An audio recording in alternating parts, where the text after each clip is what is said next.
மோகன் பகவத் வந்து ஒரு அறிக்கை விட்டுருக்காரு. 75 வயதுக்கு மேலே அரசியல் தலைவர்கள் ஓய்வு பெறணும்னு சொன்னது வந்து ஒரு சுற்றி வளைத்து மோடிக்கு வைக்கப்பட்ட ஒரு முற்றுப்புள்ளி மாதிரி பேச ஆரம்பித்தோடனே இங்கே இருக்கிற இந்த சங்கிகளோட குரல்லாம் எப்படி மாறுதுன்னு பாருங்கள்.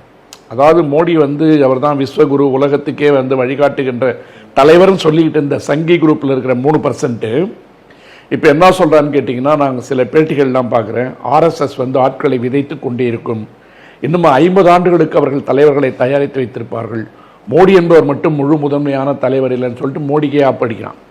அப்போ இந்த சங்கிகளுடைய திட்டமே என்னன்னு கேட்டிங்கன்னா, பிற்படுத்தப்பட்ட, ஒடுக்கப்பட்ட, தாழ்த்தப்பட்ட இனத்திலிருந்து வந்திருக்கின்றவர்களை தலைவர்களாக காண்பித்து அவர்களுக்கு தலைமை முகமூடியை போட்டு பயனை அறுவடை செய்து கொண்டிருக்கின்ற கூட்டமாக 3% தொடர்ந்து போயிட்டே இருக்கு. அது மோடி வரைக்கும் இன்னைக்கு வந்துருச்சு.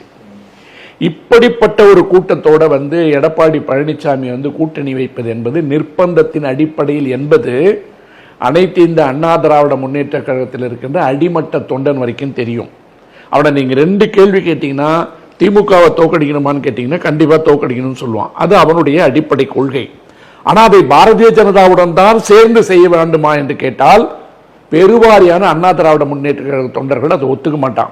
அதனால தான் வானகரத்தில் இனிமேல் ஒட்டுமில்லை உறவும் இல்லைன்னு எடப்பாடி சொன்னப்போ எகிரி எகிரி குதிச்சு கொண்டாடினான். இன்னைக்கு வந்து அந்த அண்ணா திராவிட முன்னேற்ற கழக தொண்டர்கள் மீது பாரதிய ஜனதா கட்சி என்ற கூட்டணி என்பது திணிக்கப்படுகிறது, வலிந்து திணிக்கப்படுகிறது, மிரட்டி திணிக்கப்படுகிறது. விரும்பாத குழந்தைக்கு புகட்ட புகட்ட பால் ஊட்டுற மாதிரி திகட்ட திகட்ட இதை வாயில கூத்திட்டு இருக்காங்க அதிமுக தொண்டனுக்கு.